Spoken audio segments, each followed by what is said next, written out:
Hola Maga, bienvenida Hanna. Muchas gracias. ¿Cómo estás? Bien, bien. De Bahía Blanca, Sí, pero justo te enganchamos y estabas en Buenos Aires. vengo seguido, así que sí, pero a La Plata hace un montón que no venía. ¿Conocías La Plata? Sí, Sos fotógrafa exacto. y venís a Buenos Aires por trabajo. Es un miti-miti, tengo a mi pareja viviendo en Buenos Aires, pero también trato de justamente mover ¿Relación a de... distancia? Sí, sí, ¿Y sí, cómo sí. manejan eso? No, bien, bien. ¿Bien? Sí, los dos tenemos como muchos proyectos personales que les metemos mucho, entonces eso hace que sea un poco más fácil. Ahora, bueno, hay un montón de parejas que pueden sostener sus vínculos a distancia. Sí, Está nada, y buenísimo. además también con la conectividad, WhatsApp, hacer Sos muy videollamadas. joven. ¿Cuántos años tenés? 31. 31 años. Cuando te conocí, me llamó mucho la atención con la templanza que podías contar tu historia, cosa que no es fácil cuando hablamos de salud mental. Sí. Y dentro de la salud mental, ¿qué diagnóstico tenés vos? Yo tengo el diagnóstico de trastorno bipolar tipo 2. ¿Qué es eso? ¿Querés contarnos? Sí, el trastorno bipolar es un trastorno del estado del ánimo. Siempre aclaro que no es una cuestión de la personalidad y eso, porque a veces se confunde. Es importante. Exacto, sí. Y es una cuestión de salud, porque también a veces se lo trata de enmarcar de otras maneras y estamos hablando de una cuestión de salud. Y lo que produce es que la persona que lo tiene, cuando no está haciendo el tratamiento, pasa de tener episodios de depresión, que la depresión es todo un conjunto de síntomas, a episodios de hipomanía o manía, que duran días, semanas o meses, ¿no? De un momento a otro, que ese es otro mito muy grande que hay. Bien, vamos a desglosar para que sea Sí. claro, porque me parece muy importante. Primero que estamos hablando en un contexto de una enfermedad de salud. Sí. Y estos episodios de depresión pueden ser episodios muy profundos, sí. con síntomas muy severos, sí. que a veces hasta los impide salir de la cama, de la casa o de ir a trabajar. Totalmente, ¿no? sí, sí. ¿Cuáles los 2-3 síntomas que vos podés describir en ese estado de depresión? De la depresión, por un lado, bueno, una profunda tristeza, muy baja autoestima, mucha fatiga, ese es uno de los síntomas que para mí eran los peores, porque a veces, cuando uno tiene depresión, si bien hay momentos en los que pueden ser justamente muy profunda, hay otras veces que uno igual sigue siendo algo funcional. La va llevando. Sí, pero la fatiga, a mí me pasaba de tal vez estar dando una clase, que es algo que amo hacer, y que se me cierren los ojos, no porque hubiera dormido mal, sino porque estaba cursando una depresión. Exacto. La apatía, no verle sentido a las cosas, eso diría que es hasta uno de los peores síntomas. El sinsentido, ¿no? Que le dicen. Exacto. El sinsentido. Sí. Es muy doloroso. Esta sensación hasta corporal y la imagen de la persona de que todo da lo mismo. No, incluso a veces también dolores físicos, porque tal vez justamente si estás cursando una depresión en la cual efectivamente no puedes salir de la cama y estás pasando tal vez por insomnio o al contrario por dormir mucho, a mí me pasaba de sentir mucho dolor corporal. Tengo escoliosis también, la columna medio torcida, y el dolor era bastante fuerte. Sí, porque además la inmovilización trae un montón después de dolores corporales y es una cascada de síntomas que aparecen y que justamente no dura un día, 2 días y te tomas algo y desaparece. Sí, no se puede extender mucho. A veces son momentos prolongados. Sí. Y después aparecen otro tipo de episodios que es la manía. ¿Qué es eso? La manía es todo lo contrario a la depresión. Una persona que está pasando por manía puede dormir pocas horas y sentir toda la energía del mundo. La cabeza te funciona a 1000 por hora. Empezás y dejás proyectos constantemente. Mucha impulsividad. Vas por autopista. Claro, tal cual. Mucha impulsividad. Como que yo no pasé por manía, por mi tipo de trastorno bipolar, sino por hipomanía, que es como un escalón más abajo, digámosle. Pero, por ejemplo, esta cuestión de la impulsividad, como que perdés la capacidad de reflexión de alguna forma. ¿Cómo se manifestaba en vos? En mí era, en la época que más cursé hipomanía, estudiaba, trabajaba, entrenaba todos los días, empezaba actividades que pensaba que iban a ser el destino de mi vida. Por ejemplo, me pasó con clases de piano, que empecé y yo genuinamente estaba creída que en un mes iba a estar en una banda. Pero no era esa fantasía que todo el mundo tuvo alguna vez de voy a estar en una banda, voy a ser actriz. No, estaba genuinamente convencida, pero al mes me aburrí. Y así constantemente, porque viste que hay gente que pasa muchas veces cuando cuento estas cosas, que hay gente que me dice, ay, a mí también me pasa. El trastorno bipolar es todo un conjunto. Ojo, claro. Y esto es muy constante además, esto de empezar a dejar actividades. Además terminás, no terminás, no terminás, no terminás, no terminás. Totalmente, sí. Entonces eso, la cabeza a 1000 por hora, ideas, cosas para querer hacer, pero la energía, mucha ¿Y energía. esas ideas que aparecen las llegabas a ejecutar? Algunas sí, pero después tal vez las dejaba truncas. O incluso otras veces me pasó que en hipomanía justamente movía todo lo que tenía que mover para, por ejemplo, empezar algún proyecto que implicaba más gente o algo. Y si después caía depresión, quedaba Maga, ahí. ¿y esto de qué edad, en qué rango de edad estamos hablando? ¿Qué pasaba? A mí los síntomas me comenzaron a los 17 años. Porque no es que uno en general, que ya nace con el trastorno bipolar. Uno puede tener la predisposición genética, por lo que se ha estudiado, a desarrollar los síntomas y que los desarrolles o no. En mi caso, a partir de los 17 años. Ahí fue más o menos cuando empezó. ¿Y más o menos registras el momento? ¿Cómo fue? Y con toda la info que empecé a tener después de estar diagnosticada, pude como atar varios cabos y me di cuenta de que justamente a los 17 yo estaba en el último año del secundario y me pasó que tuve una crisis de estrés enorme por todo un conjunto de cosas que me estaban ocurriendo. Y a partir de ahí, en un principio, los síntomas que tuve los confundieron con otra cosa porque me empezó a caer mal todo lo que comía y también sentía mucha fatiga, me dormía en clase. Todavía me acuerdo la voz de un profesor que me decía, Añelo, despiértese. Años después le pude contar qué era lo que pasaba y fue muy lindo, la verdad, poderle contar. Y entonces, primero pasó eso. Me acuerdo que mi viejo pensó de que se me había despertado la celiaquía, porque en teoría tengo el gen para ser celíaca y qué sé yo. Empecé a hacer la dieta sin gluten y aún así hasta una manzana me caía mal. Ahí me llevó una gastroenteróloga y ella fue la que dijo, no, esta piba lo que tiene es una crisis de estrés. Entonces, bueno, ahí igual ya apareció algo que me dio como, ok, me pasa esto. Y empecé a desarrollar, siempre fui muy autodidacta con todo, empecé a desarrollar como herramientas que al día de hoy me terminaron sirviendo muchísimo. En paralelo a eso, ¿vos ya jugabas con la fotografía? Ya había empezado a trabajar como fotógrafa. Ya eras fotógrafa. Yo empecé con la fotografía a los 14 años. Ah, chiquitita. Sí, antes de eso dibujaba y escribía mucho. Y un día encontré la fotografía, vi lo que eran las fotografías macro, esas fotos sacadas bien de cerca, insectos, a florcitas, sí. de un fotógrafo noruego, lo vi en una página, me encantó. Y agarré la camarita compacta, esas plateaditas chiquitas que había en mi casa, y ahí empecé a hacer fotos. Y bueno, fui experimentando cosas y a los 17 tuve mis primeros trabajos. Porque además tenés una experiencia de un periodo de tiempo donde te sacás fotos todos los días. Sí. ¿Cómo es eso? Contanos.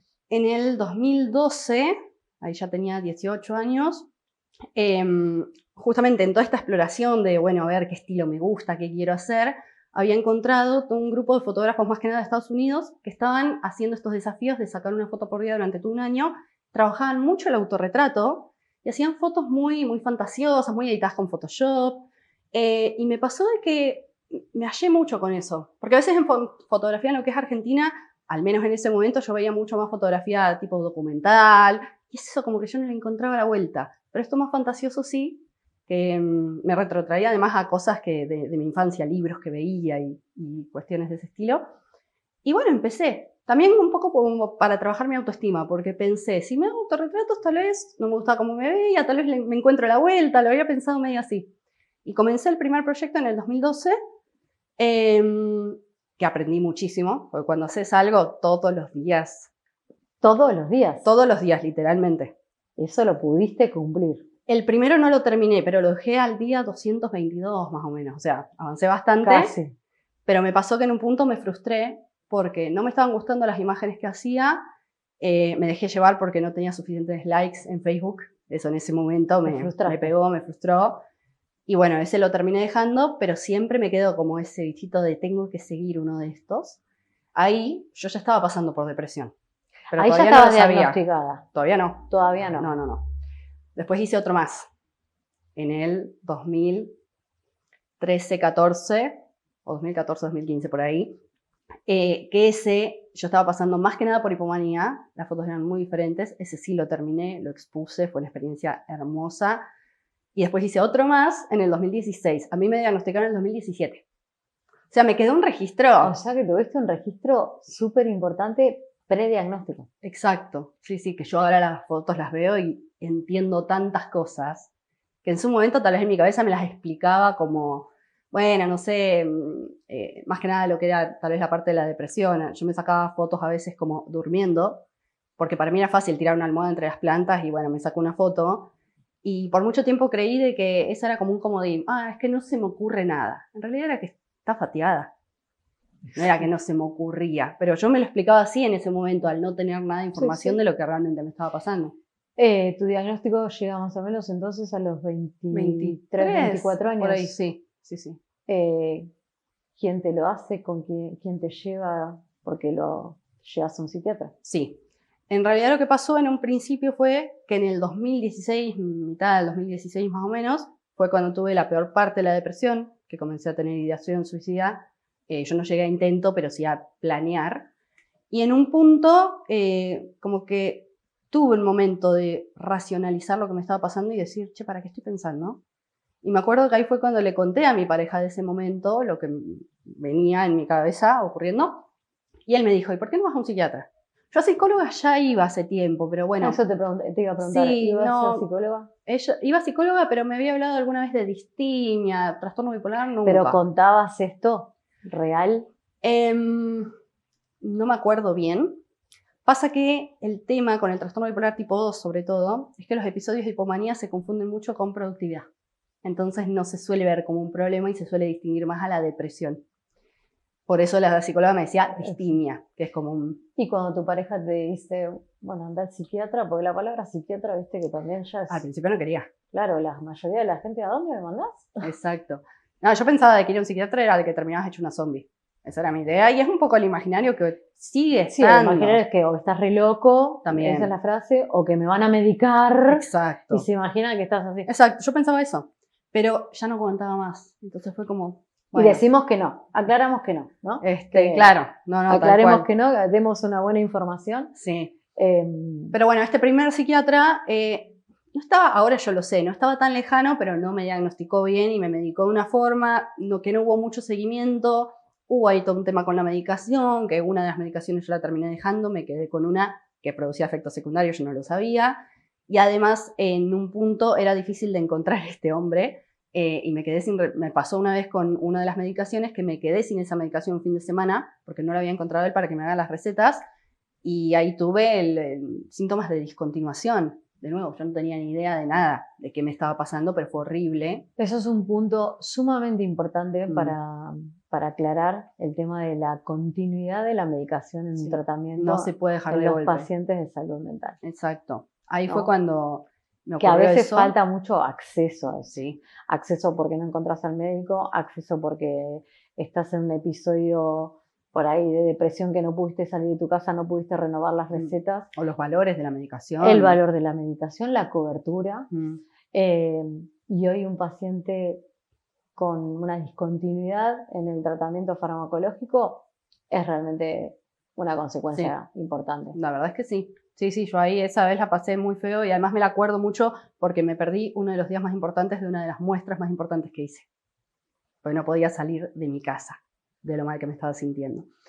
Pero bueno, eventualmente lo que ocurrió, que esto fue medio una cosa de, azar, que de nuevo no lo estaba encontrando a este psiquiatra y me empecé a desesperar porque sabía lo que me iba a pasar si me quedaba sin la medicación. Y ahí fue cuando le conté a mi viejo lo que me venía pasando, que todavía me acuerdo la escena, él estaba en el pasillo por irse a dormir. Yo estaba sintiéndome como una zombie, pero porque era efecto secundario de esa medicación. Yo todavía no sabía, no tenía esa información. Y le conté lo que me venía pasando y le dije, vos una vez fuiste a un psiquiatra, ¿no podés conseguir que me haga la receta? Yo solamente quería la receta. Y entonces él me consiguió un entreturno para el día siguiente, que acá me quedó una anécdota. A veces digo que en realidad me diagnosticó un alumno mío. Porque antes de ir al psiquiatra, yo justo le daba clases a un hombre español que hace 4 años le daba clases ya. Y había mucha confianza. Y me acuerdo que le conté, ¿no? Después voy a ir a un psiquiatra porque me viene pasando esto. Y él me dice, lo que me cuentas me suena a trastorno bipolar. Porque él había tenido una compañera de trabajo. ¿Nunca te habían dicho esa palabra? No, alguna vez la había leído. Pero no me había sentido identificada porque yo había leído los síntomas del trastorno bipolar tipo 1. Entonces no había hecho como la relación. ¿Y cuando escuchaste eso? Al principio es como, no creo, le digo. A la tarde voy al psiquiatra. Yo, re ilusa, pensaba que nomás me iba a hacer la receta y listo. Pero no, el tipo me empezó a hacer preguntas, me atendió.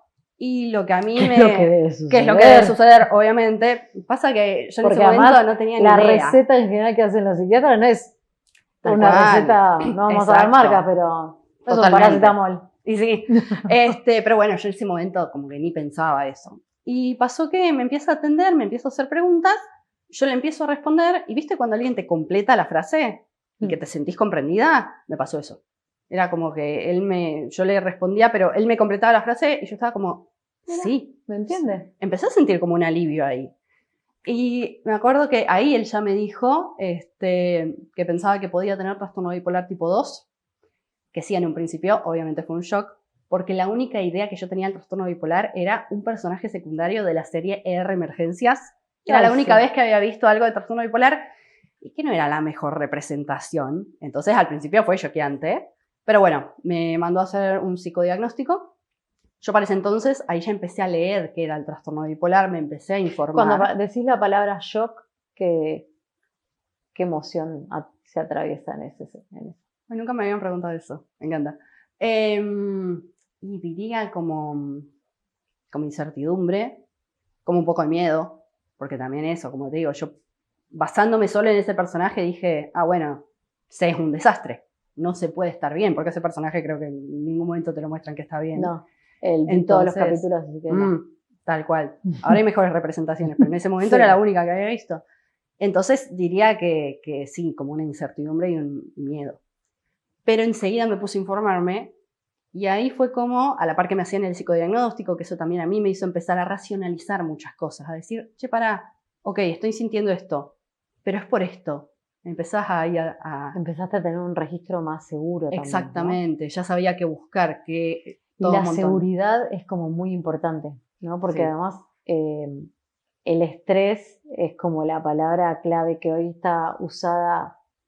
Yo a veces pienso que está, no sé si mal usada, pero como a veces en algunas cosas bastante banales. Todo el mundo está estresado, ¿no? Como que se da por sentado que es algo que es así. Pero en este tipo de diagnósticos el estrés es tan significativo, ¿no? Para las personas con trastornos bipolar u otras personas que están en el área de salud mental, es un disparador. Sí, y a veces a eso no se le da tanta bola, porque tal vez se hace mucho hincapié con los tratamientos farmacológicos, psicológicos, pero cuestiones de, bueno, el tema de los hábitos de sueño, que es lo importante, no consumo de sustancias y demás pero siento que al estrés es como que esto, bueno, en la sociedad que vivimos te va a estresar, manejalo, y en realidad a una persona con trastorno bipolar es lo que le puede detonar episodios.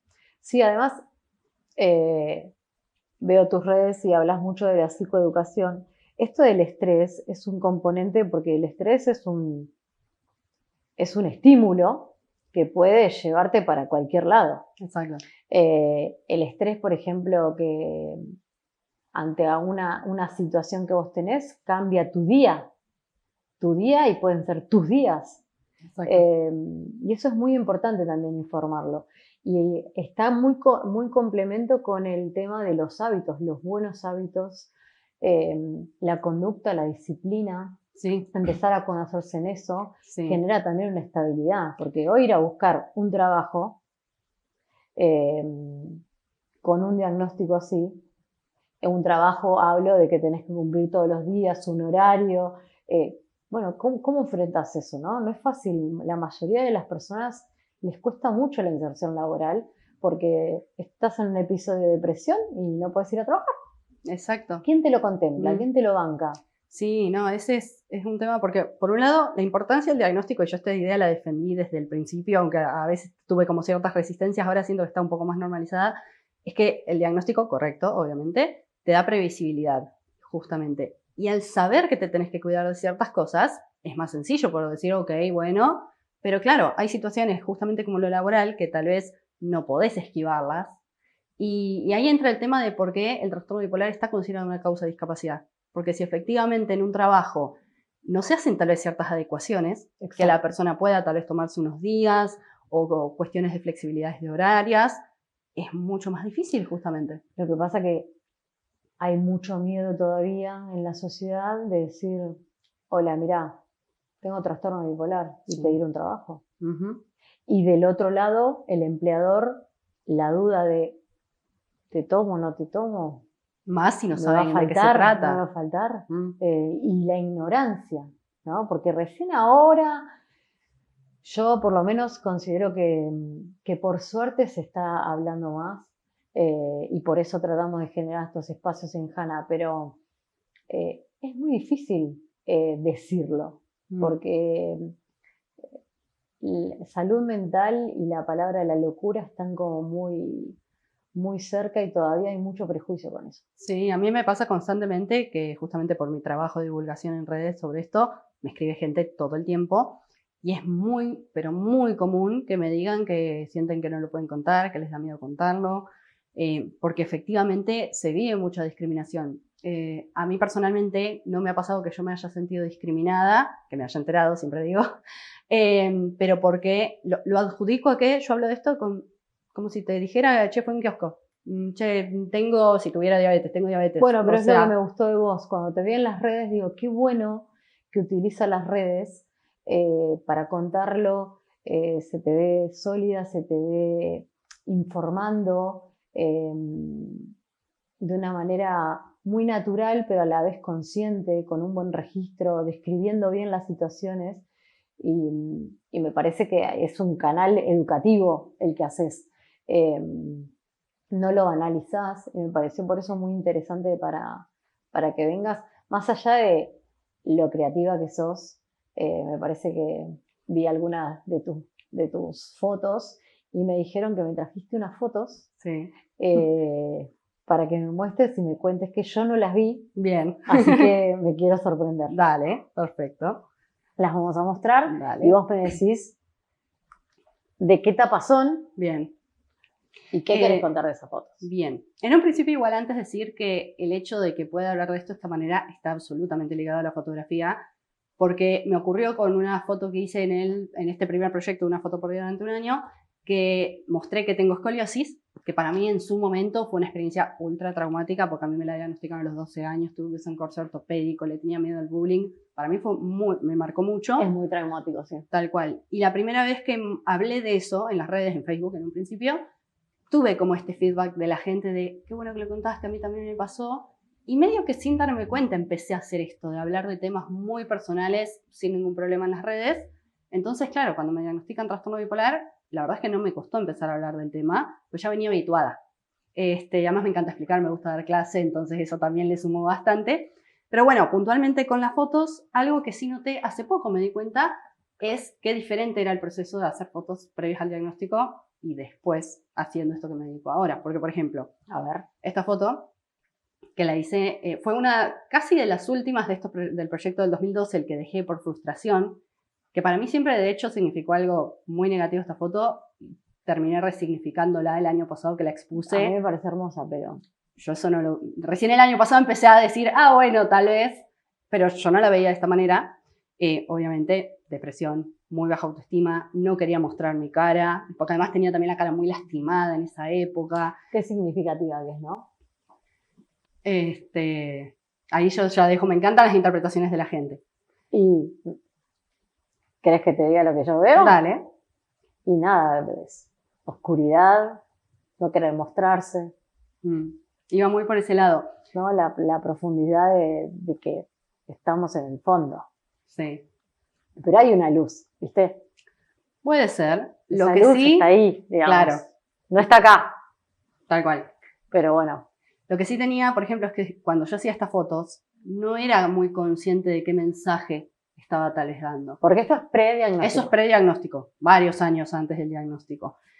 Y más en la etapa de depresión. Después, por otro lado, en la hipomanía, ahí ya tenía la energía para hacer otro tipo de producciones. Edición, con más gente, ella es mi hermana, que siempre me bancó muchísimo con el tema de hacer fotos. Siempre es se más prendía. chica que vos. Sí, sí. Pero ves que ya tiene acá otro es color. La explosión. Otra cosa, esa fue del año, 2014 más o menos, que estaba más que nada pasando por hipomanía, y creo que se nota bastante en la diferencia, ¿no? Sí. En las fotos. Y acá, esta es una del 2016. ¿Esto seguimos Seguimos Bien. pre. ¿Esto? Esa, así vertical. ¿Ah, sí? Sí.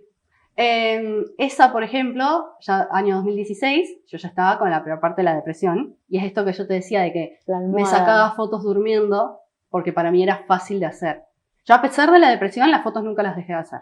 Eso sí, siempre. Y era literal Fue como una por día. el hilo conductor de tu vida. Sí, y lo sigue haciendo, de alguna forma. Pero ya después, y como te digo, esto me di cuenta hace poco.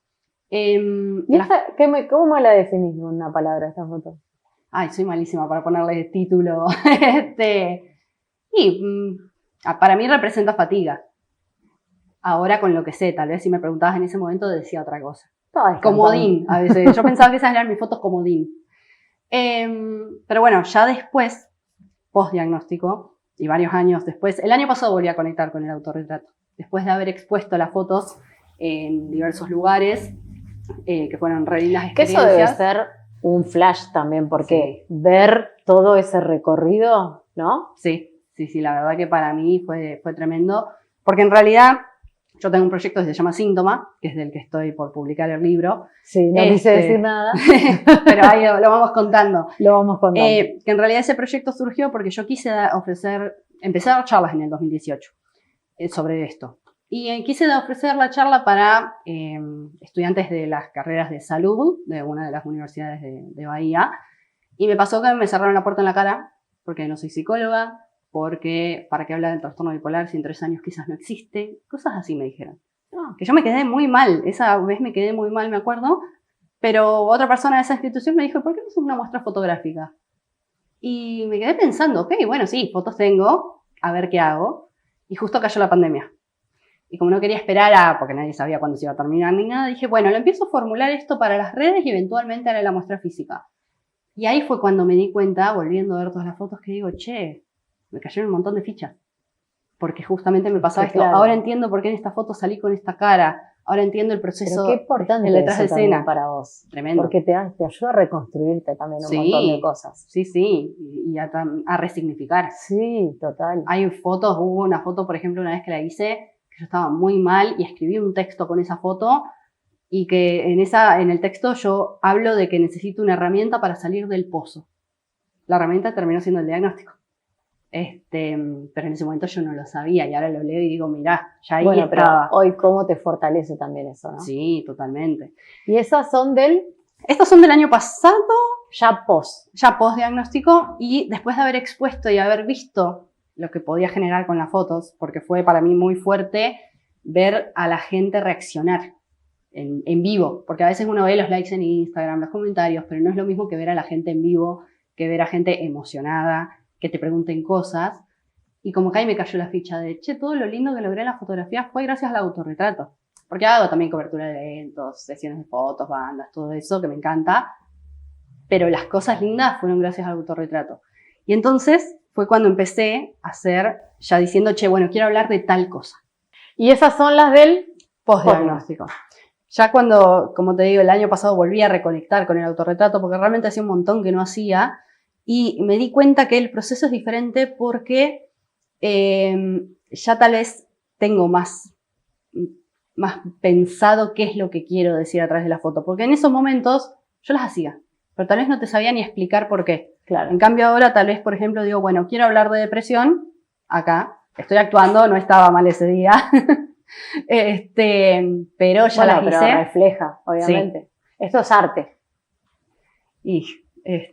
No, digo, estás actuando, sacaste una foto y querías representar algo. Sí, ¿no? Es que sí. Y después le uní con un en el texto. Post-diagnóstico también acá hay un sentido. Sí, solamente que el proceso que hago es distinto. Exacto. Porque tal vez quiero... Esta todavía no elegí para qué la voy a usar. Para hablar de qué. Es divina. Pero fue divertido. Es re difícil nadar con tacos. Eso sí.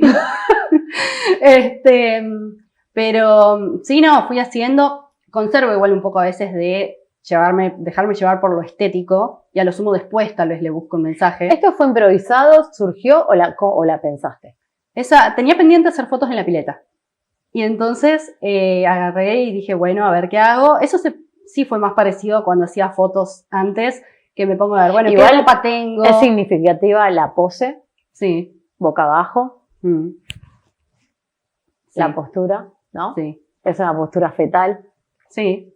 Esa, como te digo, yo personalmente todavía no sé bien pero para qué. Lo bueno que tiene la fotografía es que cada uno también le puede dar su interpretación. Eso me encanta. El arte, ¿no? Sí. Sí. Yo que vengo de ese palo es re lindo cuando uno muestra algo y cada uno le puede dar su sentido. Sí, y me pasa muchísimo que Y una foto... respetar eso, ¿no? Porque es la interpretación de cada uno. Esta me Totalmente. parece hermosa y muy significativa. Claro. Y esta acá, me acuerdo en realidad lo que pasó con esta es que yo me había encontrado en la basura una Espera que notebook. no veo nada yo, ¿eh? Ahí. Ahí. Me había encontrado una notebook que la tenía ¿La guardada. onda de los dientes? Sí, esa es para hablar de o hipomanía Los dientes con la notebook, con la en el notebook baño. en la ducha. ¡Adentro! En la ducha, sí, con el agua cayendo. En esa Lindo para la puntualmente... computadora. Me quedo con estas 4.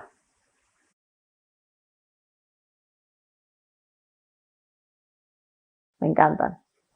Me quedo con esa.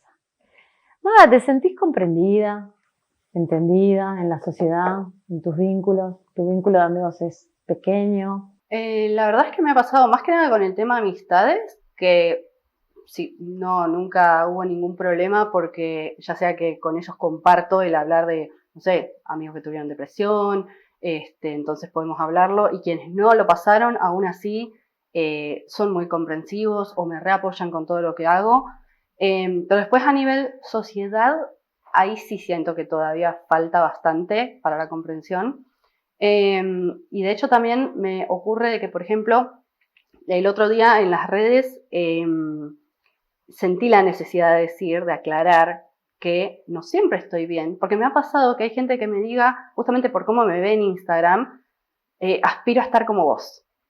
Y es como que hay que aclarar que las redes son un recorte de la realidad, que no siempre estoy bien. Pasa que elijo no mostrarlo porque justamente siento que de por sí ya muestro un montón, y mi límite está en que probablemente no voy a mostrar si alguna vez estoy mal.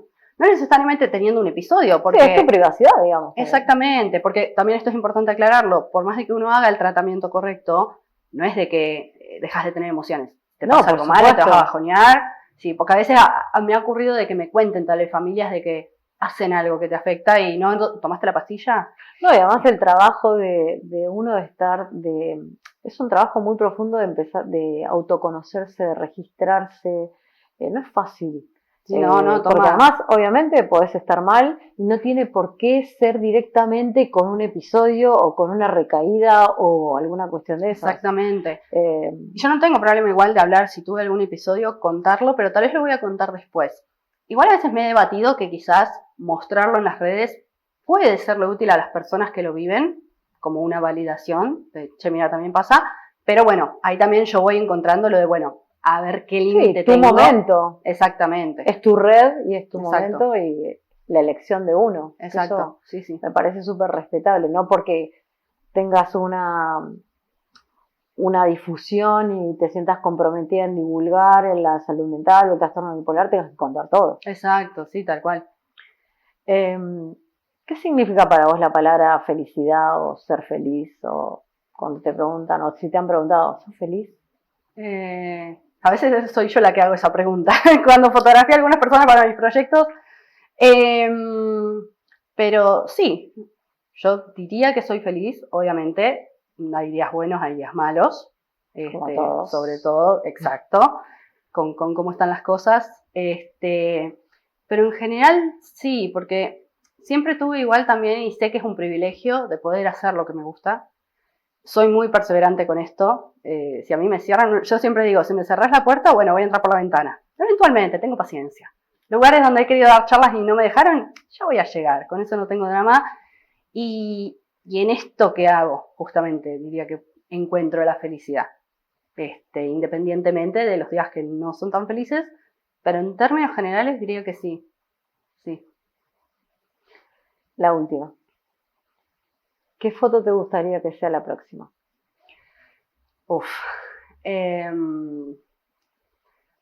Qué buena pregunta.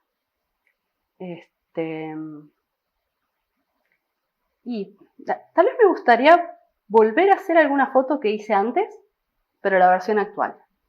Eso me gustaría hacer ese ejercicio. Agarrar alguna, por ejemplo, esa foto que te gustó y decir, voy a hacer la versión actual. Siguen estando esas plantas en mi casa, así que podría recrearla dentro de todo fácil, pero me parece que diría que eso, sí, agarrar alguna de esas fotos que tal vez en su momento para mí significó algo muy malo y hacerla ahora.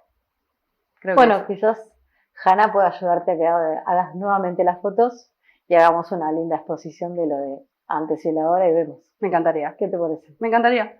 Gracias, Maga, por venir. A vos.